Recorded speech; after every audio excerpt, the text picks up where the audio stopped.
আচ্ছা, এটা খুবই ছোট একটা ভিডিও হবে। ছোট একটা ভিডিওতে আমরা জাস্ট আলোচনা করব যে কোন একটা সংখ্যা জোড় নাকি বিজোড় সেটা সম্পর্কে। এবং এখানে আসলে ইনপুটের কাহিনী আমি করেই রাখছি আরকি, যাতে একটু টাইম নষ্ট না হয়। যে include stdio.h int main হাবিজাবি একটা ইন্টিজার আমরা ইনপুট হিসেবে নিব। বলে দিচ্ছে যে enter an integer, তো হবে না, একটা ইন্টিজার এবং হচ্ছে একটা স্ক্যান করবে ভ্যালু। তারপরে আমরা চেক করব যে এটা আসলে অড নাকি ইভেন। আচ্ছা, কোন একটা সংখ্যা অড নাকি ইভেন এটা বোঝার জন্য সবথেকে ভালো উপায় হচ্ছে ভাগশেষের সাহায্য নেওয়া। অর্থাৎ কোন একটা সংখ্যা যদি ২ দ্বারা বিভাজ্য হয়ে ভাগশেষ থাকে ২, হ্যাঁ? রিমাইন্ডার বা ভাগশেষ থাকে হচ্ছে ২, তাহলে আমরা সরি ভাগশেষ বা রিমাইন্ডার থাকে হচ্ছে ০, তাহলে আমরা বলব যে সেটা একটা কি ইভেন নাম্বার বা জোড় সংখ্যা। আর যদি তার রিমাইন্ডার হয় 0.5, তাহলে সেটাকে আমরা বলবো হচ্ছে, বা যদি সেটা না হয়, যদি ইন্টিজার হয় আরকি। সো ইন্টিজার হইলে তো সেটা 0.5 হইতে বাধ্য, যদি সেটা বিজোড় হয় আরকি, তাই না? সো দ্যাটস দ্যাট আরকি। সো আমরা জাস্ট একটা জিনিস চেক করতে হবে যে রিমাইন্ডারটা ০ এর সমান নাকি হচ্ছে অন্য কিছু। ঠিক আছে? ০ এর যদি সমান হয় তাহলে ইভেন, আর যদি ০ না হয় তাহলে হচ্ছে অড। আচ্ছা, আমরা ধরে নিচ্ছি কি বলে আমাদের যে কি বলে ইউজার, সে হচ্ছে কোন রকমের উল্টাপাল্টা কিছু করবে না। সে হচ্ছে শুধুমাত্র ইন্টিজার নাম্বার ইনপুট দিবে। এটা ধরে নিয়ে আমরা হচ্ছে জাস্ট প্রোগ্রামটা লিখবো। বেশি আমরা ক্যাচাল করতে যাব না এর মধ্যে, যে ফ্লোট বসাইলো না নেগেটিভ নাম্বার বসাইলো। হ্যাঁ? সো নেগেটিভ বসাইলেও সমস্যা নেই। বাট ফ্লোট বসাইলো না কি করলো এগুলো আমরা দেখতে যাব না আরকি। ঠিক আছে? আমরা ধরে নিব যে সে ইন্টিজার ইনপুট দিছে। সো সেইভাবে যদি আমরা করতে চাই তাহলে ইফ কন্ডিশন চেক করতে হবে। কন্ডিশন কি চেক করব? a কে ভাগ করে ভাগশেষ যেটা পাওয়া যায়, এই জিনিসটা কিভাবে লেখা হয় আমি একটু বলি। যে a কে তারপরে হচ্ছে a এর পরে যদি আমরা একটা পার্সেন্ট দেই, a তারপরে পার্সেন্ট তারপরে 2, এটার মানে হচ্ছে এইটুকু অংশের ভ্যালু, মানে এই যে গ্রে পার্টটুকু a ভাগ 2 যেটা তোমরা দেখতে পাচ্ছ, দিস বেসিক্যালি মিনস যে এইটুকু পার্ট তোমাকে দিবে যে a কে 2 দিয়ে ভাগ করলে যে ভাগশেষ পাওয়া যায় সেইটা, সেই ভ্যালুটা। a কে 2 দিয়ে ভাগ করলে যে ভাগশেষ পাওয়া যায় সেটা হচ্ছে এই গ্রে পার্টটুকু। এখন সেটা যদি শূন্যের সমান হয় তাহলে আমরা বলতে চাইবো যে if it is equals to 0, তাহলে আমরা কি বলবো? তাহলে এই সংখ্যাটা হচ্ছে তোমার কি ইভেন নাম্বার, তাই না? যদি এটা সমান হয়, সো প্রিন্ট করব, প্রিন্ট এফ, তারপরে হচ্ছে ফার্স্ট ব্র্যাকেট ডাবল কোট,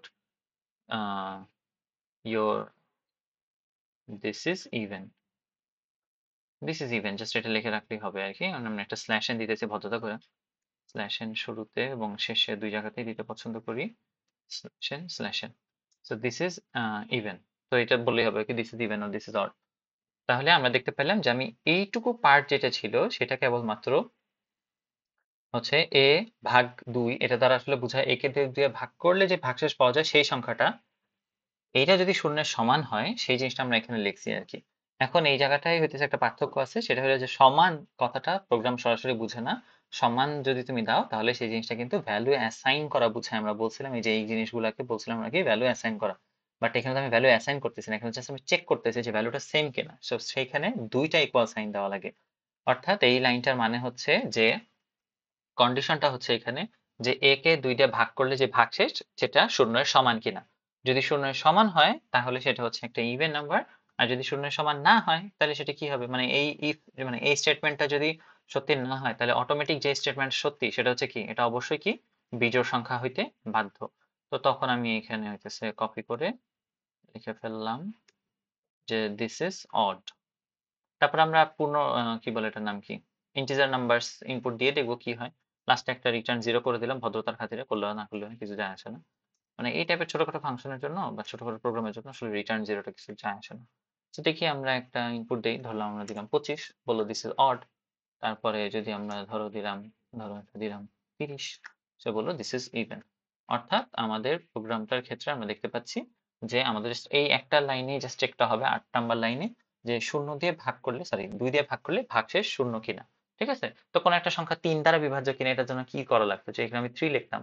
যদি কোনো সংখ্যা ৩ দ্বারা বিভাজ্য হয় তাহলে এই কন্ডিশনটা সত্যি হয়ে যেত যে a কে ৩ দিয়ে ভাগ করে দেখো ভাগশেষ কত। যদি ভাগশেষ 0 হয় তার মানে ৩ দ্বারা বিভাজ্য, এরকম ব্যাপার। সো ২ দিয়ে ভাগ করলে ভাগশেষ 0 হওয়া মানে হচ্ছে this is an even number. এই কন্ডিশনের ভিতরে আমি যে টার্মগুলো কিভাবে লিখতেছি, যে ইকুয়াল সাইনের জন্য এই ইকুয়াল এভাবে দিচ্ছি, তারপরে হচ্ছে আর কি ইউজ হয়েছিল আমাদের বিভিন্ন কন্ডিশন চেকের সময়, এখানে এটা ইউজ হয়েছিল মানে গ্রেটার দেন এর পার্টটা।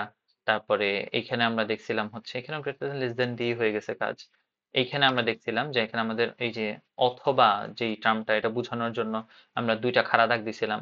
এবং বোঝানোর জন্য আমরা হচ্ছে মানে দুইটা কন্ডিশন যদি একই সাথে চেক করা লাগে সেই কারণে আমরা কি দিছিলাম, এন্ড দিছিলাম এই জিনিসটা। তারপরে হচ্ছে greater than or equal zero, এখানে ছিল greater than or equal zero, এখানে ছিল লেস দ্যান অর ইকুয়াল 100। এই জিনিসগুলা, এই টার্মগুলা বা এই যে আমি যে সম্পর্ক বোঝানোর জন্য যেই রিলেশন বোঝানোর জন্য যে টার্মগুলো ইউজ করতেছি সেগুলো একটু কেয়ারফুলি থাকো তোমরা। যে তুমি যেভাবে পড়ো বলবাও সেইভাবে তুমি বলো যে গ্রেটার দ্যান অর ইকুয়াল, এটা বলো না, সো গ্রেটার দ্যান তারপরে ইকুয়াল এরকম। তারপরে যদি এমন হয় যে নট ইকুয়াল টু, এটা যদি বুঝাইতে হয় তাহলে নট ইকুয়াল টু বোঝানোর জন্য যেটা ইউজ করে এখানে লিখে দিয়েছে নট ইকুয়াল টু 100, তাহলে নট ইকুয়াল টু 100।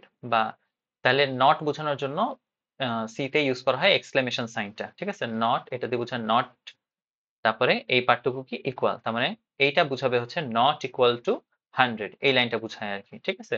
বাট এটা তো আমাদের ছিল না, এটা ছিল হচ্ছে লেস দ্যান অর ইকুয়াল 100।